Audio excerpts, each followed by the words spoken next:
Barak for Yahweh, Barak for Yahweh Shai, Barak for Yahweh, Barak for Yahweh Shai, Barak for Yahweh, Barak for Yahweh Shai.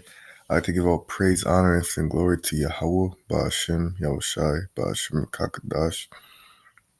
Yahweh is the true name of the Heavenly Father, who the world calls God, and Yahweh Shai is the true name of His only begotten Son, who the world ignorantly calls Jesus Christ. I'd like to give double honors to the apostles and elders of Great Millstone that rule well for preaching the 100% word, all right? The truth in season and out of season, according to the Most High's will, the correct doctrine, giving up their bodies as a living sacrifice for the Most High's sake, which is their readable service, all right? Double honors goes out to you. I'd like to say Shalom to the elect of the nation of Israel, which consists of you so-called blacks, Hispanics, and Native Americans, starting with the 144,000 down to 1/3 of all Israelites who will receive salvation out of America when destruction comes, which is near. All right. I like to say Shalom to the elect Israelite foreigners, all right, who are scattered across the globe, who may look like different heathen nations, but through their seed line, they go back to their Israelite man, and their spirit bears witness that they're Israelite because they can accept this word, this 100% truth. Shalom goes out to you. I'd like to give more praises to Yahweh, Ba'ashem Yahushai, Ba'ashem Kakadash, for allowing me to do another video to the Holy Spirit, the Rakakadash. And this video is about the breaking news that President Trump has been impeached by the House. All right. Okay. So I'm going to play this video and get more precepts, all right, on how this, all right, circumstance could lead, all right, to Jacob's trouble and to lead to a civil war and race riots and sedition among people, all right, and rebellion, okay, which is closer to America's destruction, all right, which is closer, all right, to the kingdom of Yasharallah, Israel, okay, the kingdom of the Most High, Yahweh, Ba'ashem Yahushai, all right, and the Lord's return, okay. We do have breaking news tonight, a deeply divided moment playing out in American history as we come on the air. President Trump has just been impeached on both Article 1, abuse of power, and on Article 2, obstruction of Congress. The votes down party lines as predicted. And all day long here, we've been watching those short bursts. And this happened on Wednesday, December 18th. All right. Of anger, the closing 2019 arguments from both sides. Democrats arguing the evidence was clear, arguing the president used the power of his office for personal and political gain with this election coming. Republicans asking, where is the evidence of a crime? And the Democrats have wanted this since day one. And House Speaker Nancy Pelosi, who repeatedly resisted impeachment, changing her mind after that call with the president of Ukraine, saying the president gave us no choice. Just before the vote tonight, Republicans warned of partisan battles to come in future impeachment fights. But a short time ago, President Trump was impeached with the president on stage at a rally in Michigan tonight, a remarkable split screen. This is all fast moving, and we have it all covered, beginning with Mary Brew. She's live up on the Hill for us. Mary? David, all day Democrats have been arguing that the president's actions simply left them no choice but to act. And now President Donald Trump has become just the third president in U.S. history to be impeached. Tonight, with the nation divided and all eyes on Capitol Hill, the House of Representatives impeached the President of the United States. Article 1 is adopted. It came after a day of fiery debate, Republicans and Democrats making their last stand. House Speaker Nancy Pelosi, dressed all in black, setting the tone. It is tragic that the president's reckless actions make impeachment necessary. He gave us no choice. Casting impeachment as a patriotic imperative, Pelosi called the day a national civics lesson. Today, we are here to defend democracy for the people. Democrats charge the president abused his power to manipulate the 2020 election, withholding nearly $400 million in military aid and the promise of a White House visit to pressure Ukraine to investigate one of his chief political rivals, former Vice President Joe Biden. Who sent his personal lawyer to Ukraine to investigate his political rival? Who fired an ambassador who stood in his way? Who conditioned a White House meeting on investigations that only personally benefited him and not the national interest? The answer to all of these questions is President Donald Trump. He didn't even need the investigation to be undertaken.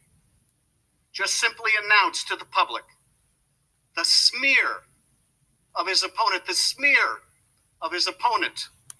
would be enough.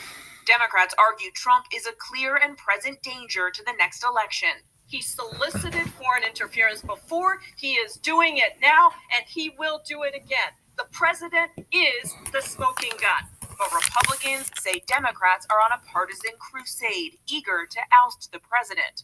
Why do we keep calling this a solemn occasion when you've been wanting to do this ever since the gentleman was elected? Presenting a united front, one after another, they insisted Democrats are motivated by hatred for the president and his supporters. They don't just hate Donald Trump, Madam Speaker. They hate the 63 million Americans who voted for this president, the forgotten men and women of this country who have been left behind, Madam Speaker.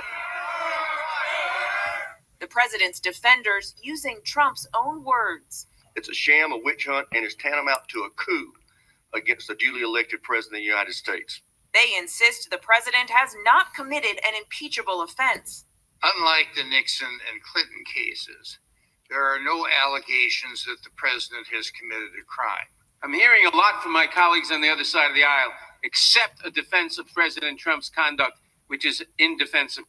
And this evening, in a passionate speech, Congressman John Lewis bringing the weight of history to bear. We didn't ask for this. This is a sad day. It is not a day of joy. When you see something that is not right, not just, not fair, you have a moral obligation to set something, to do something. We have a mission and a mandate to be on the right side of history. All right, so let's get right back up to Mary. She's live on the Hill tonight, as she has been all day long. And Mary, as I said at the top of the broadcast tonight, a divided Congress, a divided country, and a very partisan vote tonight. Yet, David, no surprise here. These were largely party line votes. Not a single Republican broke ranks with the president. Democrats were also largely united. Just a few of them defected to oppose impeachment, something that Republicans here are likely going to be eager to seize upon. David. Mary Bruce, thanks to you all day long. Hi, everyone. George Stephanopoulos. All right. So this is the video of what Trump's reporters, all right, the warning, all right, this is like about 2 months ago, the warning what's going to happen if Trump gets impeached, right, if Trump's taken out of office. Clarence Bartlett is no fan of Democrats.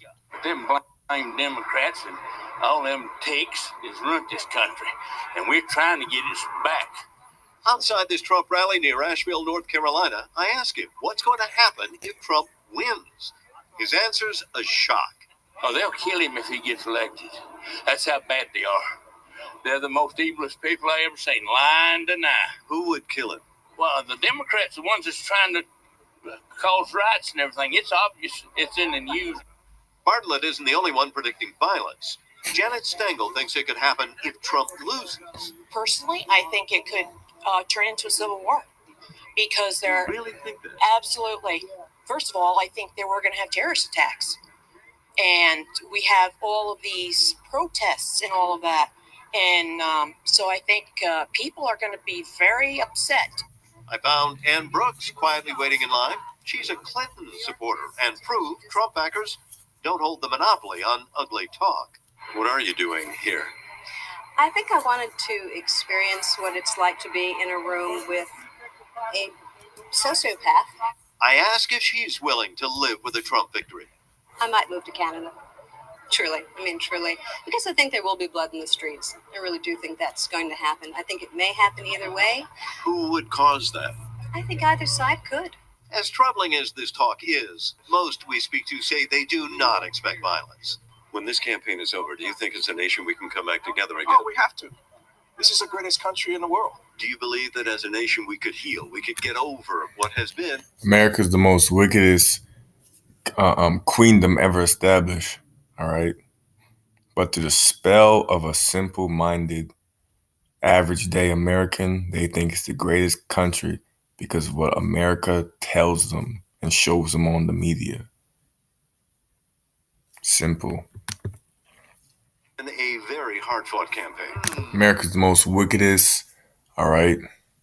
This most wackest country ever to be established, all right?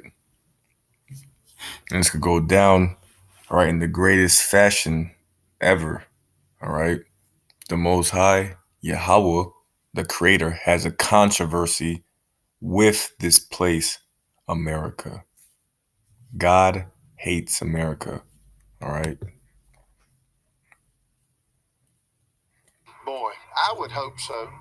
I mean, I would hope so. I mean, I'm not a vicious person. But it has been a vicious campaign with some of the strongest, crudest, and ugliest language in living political memory. Most recently, when Trump interjected in the last debate. Replenish the Such Social a Security nasty Trust Fund. So you think the depiction nasty woman in this case fit? I wouldn't come out and say it, but if the shoe fits, wear it. One thing is clear. Healing won't begin until the election is over. And with more than 2 weeks to go, there is still plenty of nasty out there. We've been asking people about the tenor of the campaign. Sure. Satan. Whether it's got It doesn't tell the truth. You guys are the pigs. No, wait a minute. That's not nice. so it's sort of stuff like that. Here's $100,000. All right. So they're talking about blood on the streets, civil war. All right. That's in the scriptures. All right. America is gonna have the biggest race riots. All right. It's gonna be a time like never before seen in America. All right. That's about come. Okay. It's gonna come 100%. All right. It's not like if it's gonna come, it's gonna come. Right. Because that's the Most High putting that spirit on these different nations to go at each other. All right. And ultimately, America's going to get destroyed with ICBM nuclear missiles. All right. From their own allies. All right. From Russia. Okay. Iran. Okay. And different other countries with nuclear arsenal. All right. This is Jeremiah 30 and verse 7. Alas, for the day is great, so that none is like it. It is even the time of Jacob's trouble, but he shall be saved out of it. Okay, so Jacob's trouble. Trouble for Jacob. Who's Jacob? Jacob, all right, is the forefather of the nation Israel. Okay, his name was changed to Israel. Okay, so-called. And the Israelites today are the so-called blacks, Hispanics, and Native Americans, according to the curses, them fitting the curses in the Bible. All right. So a time for Jacob's trouble. All right. So the elites of this country are going to put trouble for you so-called blacks, Hispanics, and Native Americans. All right. Just like they put trouble for you in Rome. Okay. All right. Because you're the main focus. All right. Because this whole story, all right, the Most High's will revolves around the nation of Israel. Okay. And these elites, all right, they're going to show their hatred.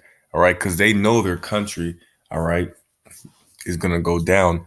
Right. But they feel, all right, through being deceived by the spiritual demon Satan, all right, that they can still have a loophole and win against the Most High. All right. So they're going to come down with great wrath on the nation of Israel. Okay. Because they brought you here in chains and as slaves. Okay. You so-called blacks and you Native Americans. All right. They commit genocide. All right. And killed you and wiped you out without mercy. All right. And kept killing you. All right. Okay. And put you to slavery as well. Okay. So they're going to, that spirit's going to return to them. All right. But it's going to be even worse. All right. So a time of great trouble is coming. all right? But for the elect, all right, for certain Israelites, all right, the Most High is going to keep them safe during these times because they repented, all right, sincerely and are trying to do the will of the Most High to the best of their ability, all right? So this time, all right, it's going to be distress. It's going to be judgment for the wicked Israelites, all right? And the Most High is going to use, all right, the Edomites, the nation of Esau, Edom, all right, to do so, all right, with these troops, all right? Okay, and it's going to be, the Most High is going to, of course, have judgment for the heathens, all right? It's going to be a time for trouble for everybody, all right? But the elects could be under, all right, the protection of the Most High, all right? So civil war, all right, fractions, different teams, groups fighting on the streets, that's going to happen, all right? Second Ezra chapter, and that's in the Bible. Second Ezra chapter 15 and verse 15. For the sword and their destruction draweth nigh, and one people shall stand up and fight against another, all right, and swords in their hands, all right? So this is a prophecy about race rights, okay? People fighting against another people, all right?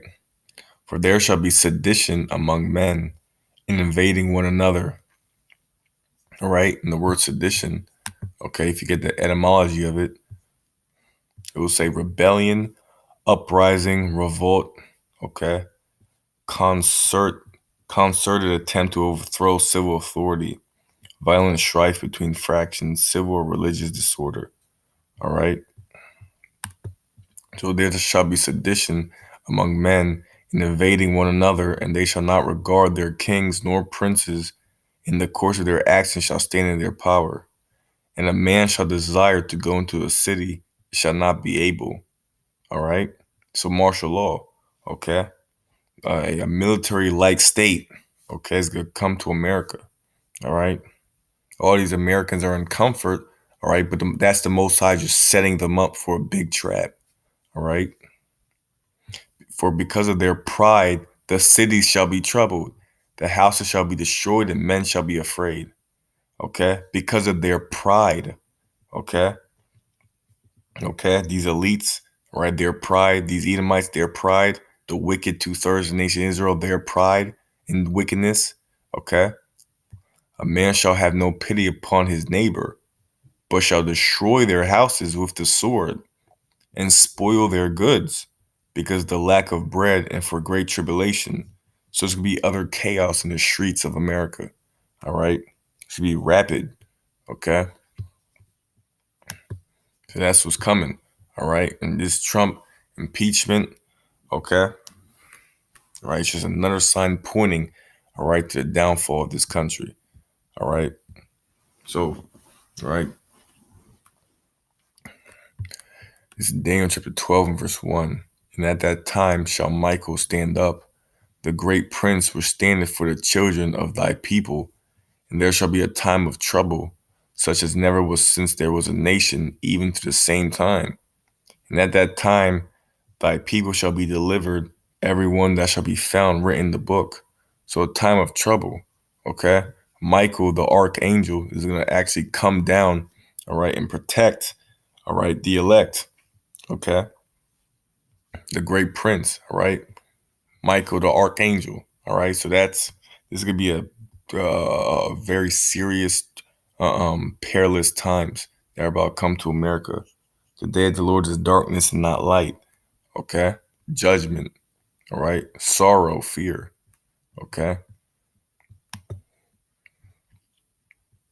But faith, the Most High protecting you, all right, is going to keep you in spiritual, all right? The elect will be protected, all right? Just like Egypt, in Egypt, Israelites were all protected and taken out of Egypt when the destruction came to the Egyptians, all right? Now for this go around, all right, the elect is going to be protected, okay? And 2/3, all right, of course, are going to be destroyed, right? Erratic, and receive their judgment for being wicked. The Isaiah 55 verse 11. So shall my word be that goeth forth out of my mouth. It shall not return unto me void, but it shall accomplish that which I please, and it shall prosper in the thing whereto I send it. All right. So the Most High's words don't go without void. The prophecies will come to pass. Though it tarry, wait for it. It will surely come. All right. The Most High doesn't change. All right. Everything the Most High, everything is written is going to come to pass because this is the Most High's word. All right. It's truth. All right. It already exists. It just didn't come to pass yet. All right. Right. All the times the apostles and elders of Great Millstone, all right, the elect brothers, all right, because the Most High knows who the elect are, been preaching this word, all right, putting out the vibration, okay, pushing out the vibration of the downfall of America, all right. It's not for vain, all right. It's actually gonna happen, all right. So you Edomites' worst nightmare is gonna happen. You heathens' worst nightmare, and you 2/3 of the nation of Israel, your worst nightmare will come upon you. All right. This is Job chapter 38 and verse 3. All right. So this is for, all right, us brothers, Akim, all right, for the times that are about to come. Gird up now thy loins like a man, for I will demand of thee, and answer thou me. All right. So gird up now thy loins like a man. All right. So, all right, give diligence to make our calling election sure. All right. Stop playing around. All right. Stop BSing. Okay. Because the times that are about to come is going to be the most biggest challenge, and right, that we're going to face being tested, right? Because the Most High is going to test his servants to see if they're really going to, really, if they really believe that they have faith in the Most High, all right? Because the Most High knows who has faith or not, all right? But he's going to show certain men, all right, that believe, okay, that you have faith in me, all right? So all praise to the Most High for Trump, all right, being impeached, all right, Lord willing, okay, this leads to many more chaotic signs that points to America's destruction, which it will, all right, and okay, the kingdom is close, it's coming, all right, so it's a time of rejoicing, all right, for all these prophecies to come to pass, but you have to be balanced because it's a time the end is the destruction is almost here. So it's a time, all right, we have to be in that straight gate mentality, all right, locked in, okay, showing the Most High, repenting, changing, all right, preaching the word, waking up the elect, and sealing the 1/3, all right, because the time of spiritual power is coming, all right, miracles, okay, a great time's coming for the nation of Israel, okay? For the elect of the nation of Israel, all right? In the same time, a terrible time's coming for the 2/3 of the nation of Israel, okay? So I like to give all praise, honor, and glory to Yahweh, Ba'ashem Yahushai, Ba'ashem Rakakadash, death and destruction to America, and Shalom to the hopeful elect. Shalom.